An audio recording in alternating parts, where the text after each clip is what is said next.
వృషభ రాశికి ఈ పరాభవనామ సంవత్సరం ఎలా ఉండబోతుంది?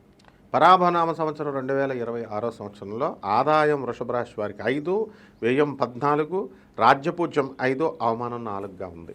కాబట్టి విపరీతమైనటువంటి ఖర్చు ఉంటుంది. అయితే గత సంవత్సరంతో పోల్చుకుంటే ఈ సంవత్సరం ఆదాయం పెరుగుతుంది.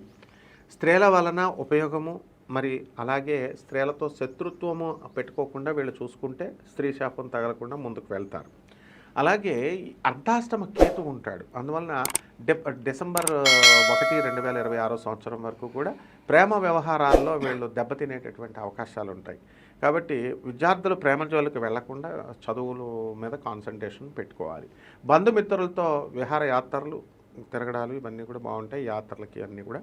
అలాగే ఈ పితృ సంబంధమైనటువంటి ఆస్తులు వీళ్ళకి కలిసి రావడం అనేటటువంటి జరుగుతుంది ఈ సంవత్సరంలో.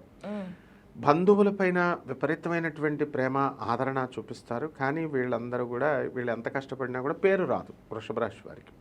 అలాగే శని మనకి మార్కెటింగ్ ఏజెంట్స్, తిరుగుతూ ఉండేటటువంటి వృత్తులు చేసేటటువంటి వాళ్ళు, ఐరన్ ఇండస్ట్రీస్ వాళ్ళకి ఉద్యోగాల్లో ప్రమోషన్స్ రావడం జరుగుతుంది. అన్ని రకాల వ్యాపారాలు బ్రహ్మాండంగా సాగుతాయి.